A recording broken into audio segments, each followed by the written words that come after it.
Welcome to Law Experts. I am Alina Ahmed, your host for the program Critical Review. I am super excited today to introduce an amazing guest who will be answering our questions today. And when I say amazing, I mean it. What is special about our guest today is that he is a man of vision and of action. Today, our guest is Advocate Mukhtar Ahmed Qureshi, Chief Executive Officer of Falcon Law Services. He has a deep study in philosophy, current affairs, Iqbaliyat, Islamic studies, and law. Today, we will be critically reviewing the relationship between the bar and the bench. Assalamu alaikum, Advocate Mukhtar Ahmed Qureshi. Today, our first question is, what are the objectives of the judicial system in Pakistan? In our adversary system, the object of adjudication is that the party shall come to the court with his case, to which the court will allow the opposite party to respond, and then the judge will adjudicate on the issues in controversy impartially. The main objective of our judicial system is the attainment of justice for all the parties of the case and the society at large. The bar and the bench are the essential partners for fulfilling this objective of our judicial system, with the independent bench working with a vibrant bar. What do you mean by bar and bench? There are two parts in a court where cases are conducted.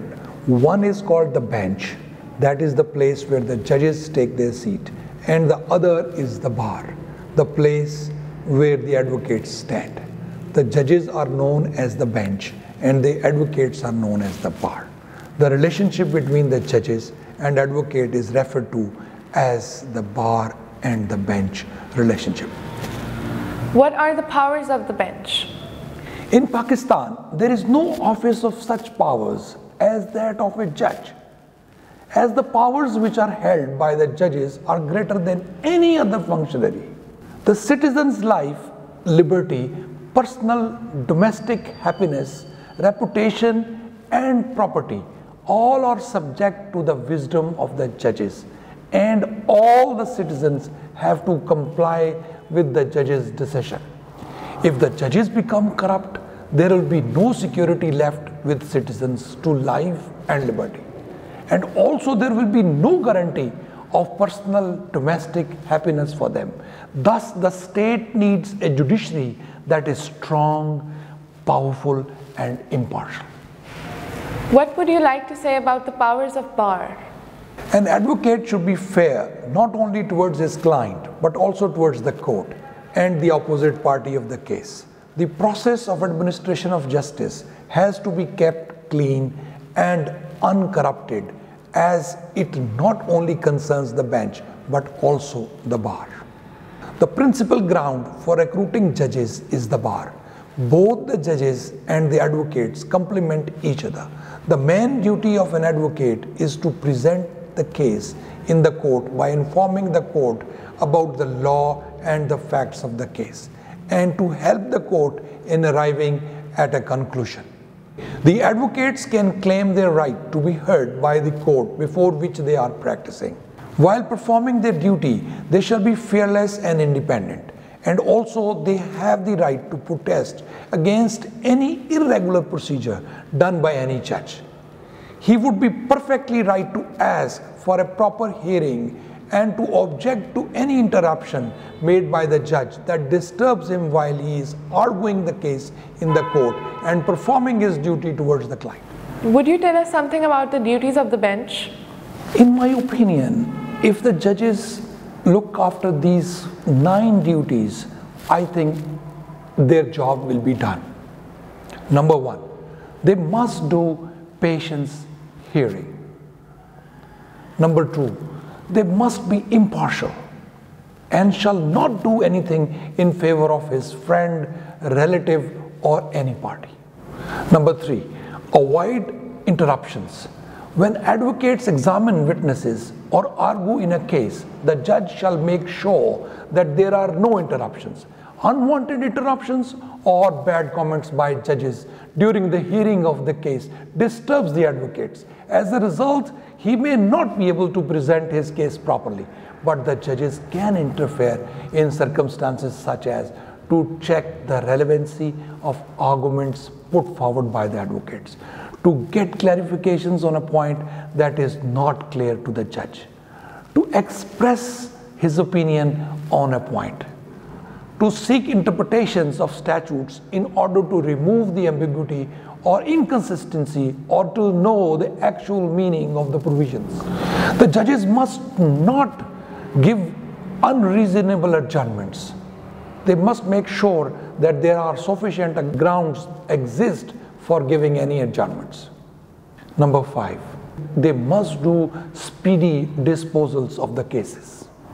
Number 6, harsh comments shall be avoided by the judge in the court about the advocate's lack of knowledge in law.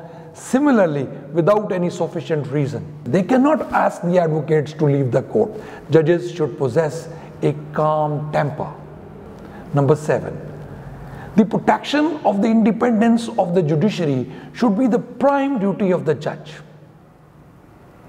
Number 8, the character and the conduct of a judge should be praiseworthy, and he should have personal and intellectual integrity. Number 9, a judge should regularly update his knowledge and should know all the recent developments and changes made in the law. Please let us know briefly about the duties of the bar. The advocates assist the courts in the administration of justice. They are the officers of the court. Advocates present their case before the court after collecting material related to the case, and thus help the court in arriving at the judgment. In the process of administration of justice, an advocate is a partner to the judiciary. An advocate shall perform duties such as: Number 1, a respectful attitude shall be maintained by the advocates towards the courts. Number 2, efforts shall be made by the advocates in order to prevent her client from adopting unfair practices concerning the court. Number 3, an advocate shall not try to influence the judgment of the court by any illegal or improper means. Number 4, dignity and self-respect shall be maintained by an advocate while presenting her case in front of the judge. Number 5, an advocate shall help the court in the trial of the case by presenting clearly the laws which are relevant to the particular case. Number 6, an advocate shall not present any fact in front of the court which he knows to be false. Number 7, an advocate shall not ask for adjournment of the case without any sufficient reason. Number 8, an advocate shall always appear in the court in a presentable manner and a prescribed dress. Number 9, if an advocate knows a judge personally, he should not practice before him. Number 10, an advocate shall not interrupt in between when opposite counsel or judge is speaking. Number 11, if an advocate has monetary interest in any case, he shall not plead in such a case. Number 12, an advocate shall not represent any organization or institution if he is a member of the executive committee of such an organization or institution. Number 13, an advocate shall not apply any personal influence over the decision of the court. In your opinion, what does a judge require from an advocate? An advocate is found to be useful and effective by the judge if he satisfies all the needs of a judge. Judge requires an advocate to help him to reach the conclusion of the case. It is impossible for an advocate to do so unless he is equipped with the required skills. Would you like to tell us about the relationship between the bar and the bench? Both the partners must have mutual understanding and respect between each other, and each partner has its duty which they should perform diligently and effectively in order to enable the system to function in its best way. Failure of performing any duty by any partner will affect the other partner naturally. Speedy justice and the faith the public has on judiciary depends on the relationship between the judges and the advocates. In the administration of justice, the role of advocates is equally important as that of judges. Providing justice is the joint responsibility of both the judges and the advocates. The process of administration of justice includes both the bench and the bar. In order to maintain the cordial relationship between bar and bench, mutual respect is necessary between them. Both the advocate and judge complement each other. The principal ground for recruiting judges is the bar, so the both belong to the same community. But while discharging their duties, sometimes they get into harsh and heated argument. When the advocate scandalizes the court, he corrupts the very foundation of justice, and such conduct by an advocate dishonors the process of administration of justice. Whatever is the status of court, an advocate's behavior towards the court shall always be of respect. Whatever an advocate thinks about the presiding officer, he must not show that in his attitude, because it is his duty to uphold the dignity of the judiciary. Also, it is the duty of the judge to not only to be polite or calm towards the advocates, but to do everything possible that will help the advocates in presenting his case. Any misconduct done by any advocate or judge may amount to contempt of court. For example, if any advocate uses an offending language against a judge, or if he threatens the judge to transfer the case or makes scandalous allegation against the judge, he commits contempt of court, and such an act he is liable to punishment. In the end of this program, please give us your concluding remarks. An independent and fearless bar is not preferred over an independent bench.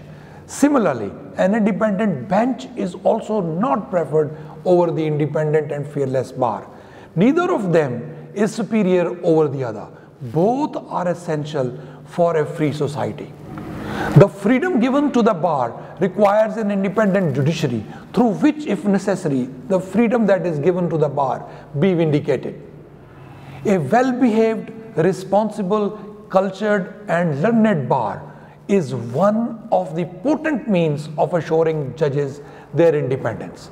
Finally, the keystone of the smooth functioning of the courts is the general interest of the society. The smooth functioning is dependent on the conduct of the bar and the bench.